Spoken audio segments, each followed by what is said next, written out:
अल्लाह के प्यारे हबीब सल्लल्लाहु ताला अलैहि वसल्लम की आमद का ये महीना है। जरा गौर तो करो, अल्लाह रब्बुल इज्जत का ये कितना बड़ा फजल हुआ कि अल्लाह ने अपना चहीता महबूब हमको अता कर दिया है। एक वो दौर था जब मेरे आका दुनिया में तशरीफ नहीं लाए थे, पूरी दुनिया के अंदर तारीकी की छाई हुई थी, कोई किसी पर जुल्म कर रहा था, मंडियों में जाकर अपनी माँ का सौदा किया जा रहा था, कोई अपने बाप के चेहरे पर तमाचे मार रहा था, भाई भाई में नफरतें उबल रही थी, तरह तरह के नफरत के बाजार गर्म थे, कोई किसी से पूछने वाला नहीं था। यहाँ तक ये हालात हो गए थे, अगर किसी के शोहर का इंतकाल हो गया तो उसकी बीवी को उसी की चिता पर जलाकर जो है उसको जला दिया करते थे। यहाँ तक के बड़ों का कोई अदब ना था, छोटों पर कोई शफकत रखने वाला नहीं था, यतीमों का कोई हाल पूछने वाला नहीं था, गरीबों को अपने पास बिठाने वाला कोई भी नहीं था। मेरे नबी ये कौनैन आए, पूरी दुनिया में रोशनी आ गई है, मोहम्मदुर रसूलुल्लाह आए हैं और आकाए करीम की आमद से अल्लाह ने पूरी दुनिया को मुनव्वर कर दिया है। जहां पे देखो मेरे आका ने इंसाफ किया है, हक बताया है, यहाँ तक के माँ बाप के हुकूक को मेरे मुस्तफा ने बतलाया है। आज हमारा दौर ये है कि आज हम इतने बेबाक हो गए हैं, हम ये चाहते हैं कि शरीयत जो है वो हमारी तबीयत के मुताबिक चलनी चाहिए। नहीं नहीं प्यारे, ऐसा नहीं है। शरीयत शरीयत है, तेरी तबीयत नमाज पढ़ना करे कि ना करे, शरीयत में हुक्म है तो पढ़ना पड़ेगा और ये अल्लाह का फरीजा है, इसको अदा करना पड़ेगा। इसमें खामी हो गई तो हश्र के दिन पहला सवाल अल्लाह नमाज। आज देखिए इतना बड़ा प्रोग्राम है और इस बस्ती के पूरे लोग भी यहाँ पे जमा नहीं है। इतना अजीम मुकर्रिर आपके सामने रूबरू होने वाला है जो हजार हजार मजमक में अपने बयानात से लोगों को मुस्तफीज फरमाते हैं, लेकिन हमारे सामने सिर्फ बच्चे बैठे हैं। यहाँ के नौजवान कहाँ चले गए, यहाँ के बड़े बूढ़े कहाँ चले गए, जिनको निकल के आके सुनना चाहिए था। इसलिए कि अगर एक बात पे भी उन्होंने अमल कर लिया तो ये जलसे रचाना और मुनक्किद करना अल्लाह की बारगाह में कामयाब वही है। अगर कोई दूसरा ड्रामा होता, अगर कोई और चीज होती तो यहाँ पैर रखने के लिए जगह नहीं मिलती और शुरू होने से पहले ही भीड़ लग जाती। यही तो है कि हम दर बदर जो है जलील होते फिर रहे हैं, तरह तरह की ठोकरें खा रहे हैं, कोई हमें नफरत की निगाह से देख रहा है, इसलिए कि हमने अपने असलाफ के तरीके को भुला दिया है।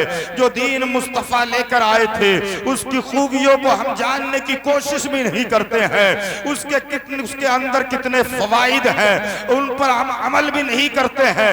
यहाँ तक कि बस जिंदगी चल रही है, शाम होती है, सुबह होती है, शाम का खाना खाया, इधर उधर घूमे और आकर अपने बिस्तर पर लेट गए। सुबह हुई 10 बजे उठे, 8 बजे उठे, ना हमें नमाजों की फिक्र है, ना अपनी कब्र की फिक्र है, ना आखिरत की फिक्र है, न ये मालूम है कि एक दिन हमें इस दुनिया से जाना है और कब्र में जाने के बाद खुदा ने पूछ लिया, प्यारे इतनी जिंदगी मिली थी कहां पे गुजार कर आए थे, क्या करके आए थे।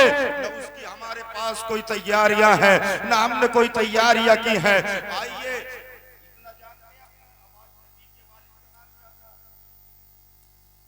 इतना तो जानते हैं कि नहीं, ये हमारी आने वाली पीढ़ी है, अपने नबी के वालिद का नाम याद है कि नहीं है?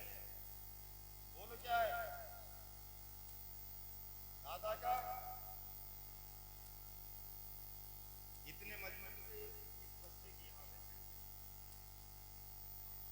ये है फिर हम हमारे शिकवे और गिले देते, तरह तरह के जो है हम सवालात करते और कहते हैं कि हमें लोग जो है इधर उधर नीचे गिरा रहे हैं, हमारे अमाल ही ऐसे हैं, हमारे कारनामे ऐसे हैं कि अपने तो अपने गैर हमारे कारणों पर मुंह पर देख के जो है हंसते और मजाक बनाते हैं।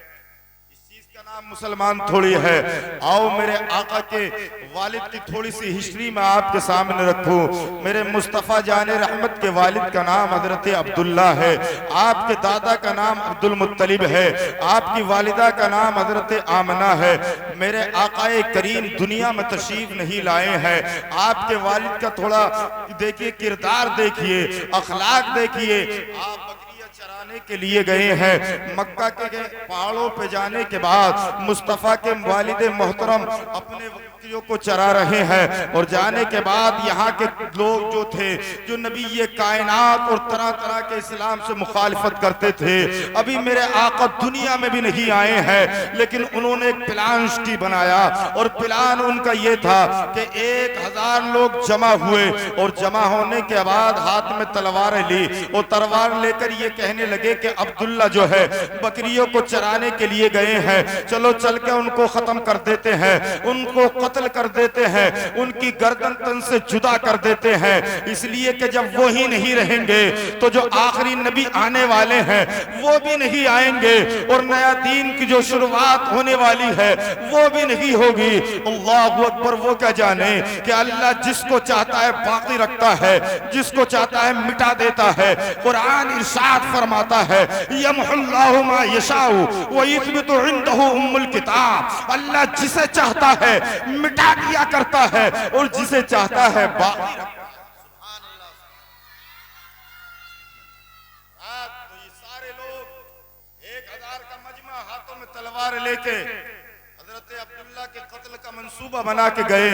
आप एक पहाड़ी पे बैठे, बकरियां चल रही थी, आप बिल्कुल पहाड़ी पे बैठने के बाद जो है किसी बात में आप मुतफक्किर थे, गौर फिक्र कर रहे थे, यहाँ तक कि वो 1000 का जो लश्कर आया था आप पर हमला करने ही वाला था, लेकिन क्या होता है, अल्लाह ने 1000 नूरी फरिश्तों की जमात को भेज दिया है। जैसे ही जमात को उतारा है तो वो जितने लोग आए थे उन सबको खत्म कर दिया है। हजरत अब्दुल्ला बच गए हैं। अल्लाहु अकबर। वहां से आने के बाद आप मक्का की गलियों से गुजर रहे थे, मक्का की गलियों से गुजरने के बाद किसी औरत ने कहा, जिसका कैरेक्टर अच्छा नहीं था, जिसके अखलाक अच्छे नहीं थे, एक फाहिशा औरत ने कहा, इसलिए कि इतने हसीनो जमील थे, इतने खूबसूरत थे हजरत अब्दुल्ला, जिसका कोई जवाब नहीं है। वो औरत कहती है, अब्दुल्ला अगर तुमने मेरे दिल की ख्वाहिश को पूरा कर दिया तो बदले में मैं आपको इनाम के तौर पे 100 ऊंट दूंगी। इतना कहना था। हजरत अब्दुल्ला कहते हैं, औरत अपनी जबान को लगाम दे, जब तक अब्दुल्ला के जिस्म में खून का एक कतरा भी बाकी है, अब्दुल्ला किसी औरत की तरफ उंगली उठाकर और आंख उठाकर भी नहीं देख सकता। यहां तक के सारे माजरे को, इस सारे वाक़े को मक्के के बुजुर्ग देख रहे थे, मक्के के बुजुर्ग देख रहे थे, जिनको तारीख में नबी का नाम, वो अपने घर आए और आने के बाद उन्होंने अपनी समाज, अपने खानदान वालों को जमा किया, और जमा करने के बाद कहा कि मेरी एक बेटी है आमना, और अब्दुल मुत्तलिब का एक बेटा है अब्दुल्ला, मैं ये चाहता हूं अपनी बेटी का निकाह अब्दुल मुत्तलिब के बेटे अब्दुल्ला के साथ करना चाहता हूं। इससे पहले जब ये दोनों कारनामे देख लिए तो वो आए और आकर कहने लगे, बेटा अब्दुल्ला ये बता, मैं देख रहा था कि आप बकरियां चरा रहे थे और 1000 का लश्कर आपको कत्ल करने के लिए आया था, लेकिन आप वहां से भी बच गए। मक्के की एक औरत ने आपको जो है अपने ख्वाहिश को पूरा करने के लिए दावत दी थी, वहां से भी आप बच गए।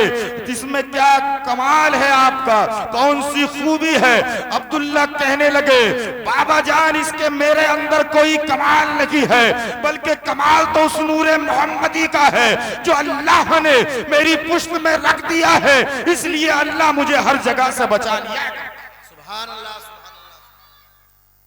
ये आने के बाद अपने खानदान वालों को जमा किया, जमा करने के बाद कहा कि मैं अपनी बेटी का निकाह अब्दुल मुत्तलिब के बेटे अब्दुल्ला से करना चाहता हूँ। सारे लोग कहने लगे आप जानते हो वो काबे के मुतवल्ली है और आप एक गरीब आदमी है, क्या आपकी बेटी का निकाह वो अपने बेटे के साथ करने के लिए तैयार होंगे कि नहीं होंगे? लेकिन उन्होंने कहा था उस घराने को मैं जानता हूँ, वहाँ अमीरी गरीबी नहीं देखी जाती, वहाँ तो दिल देखे जाते हैं। अरे वो चौखट तो ये है जहाँ गिरने नहीं दिया जाता बल्कि गिरने वालों को उठा लिया। यहाँ तक के खानदान वाले कहने लगे कि हम भी आपके साथ चलेंगे, हम भी आपके साथ चलेंगे, लेकिन उन बुजुर्ग ने मना कर दिया कि आप में से कोई भी नहीं जाएगा, सिर्फ मैं ही जाऊंगा। यहाँ तक कि वो निकले हैं अपनी दहलीज से और निकलने के बाद काबा मुकर्रमा के अंदर दाखिल होते हैं। यहाँ तक कि जब अब्दुल मुत्तलिब जो है काबे की सीढ़ियों से उतर रहे थे, इन्होंने झुक के सलाम किया है। अब्दुल मुत्तलिब ने इनके सलाम का जवाब दिया है और सलाम का जवाब देने के बाद अपने सीने से लगा लिया है। कहा कैसे आना हुआ? तो इन्होंने पूरा वाकया बयान किया है कि मेरी एक बेटी है आमना, मैं ये चाहता हूं, मैं गरीब हूं, लेकिन आपके बेटे अब्दुल्ला के साथ अपनी बेटी का निकाह करने का पैगाम लेकर आपकी बारगाह में आया हूं। इतना कहना था, अब्दुल मुत्तलिब ने उनको अपने सीने से लगा लिया और कहने लगे अगर आप नहीं आते तो खुद मैं चल के तुम्हारे घर आता, इसलिए कि ये निकाह अल्लाह ने मुकर्रर फरमा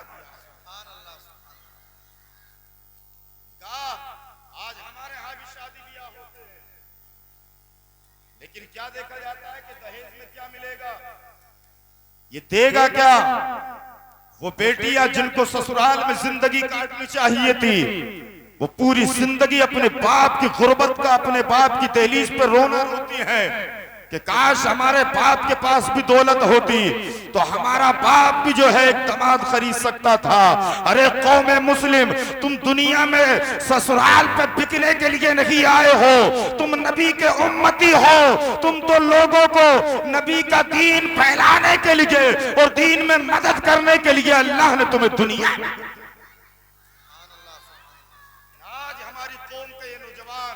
कोई ससुराल के नाम पे बिक रहा है, कोई किसी चीज के नाम पे बिक रहा है, यहाँ तक के ईमान को कोई अहमियत नहीं दे रहे हैं। अपने अखलाक में जो किरदार में जो रफ्तार होनी चाहिए थी उसको पसे पुष्ट डाल दिया है और कोई भी जो है आखिरत के बारे में फिक्र करने वाला है, न कोई कब्र के बारे में सोच रहा है, न कोई ये सोच रहा है कितनी नमाजें हमारी कज़ा हो रही है, कौन सा काम हम ऐसा कर रहे हैं जो नेकी हमें दुनिया में भी लेके आखिरत हमारी अच्छी कर जाए।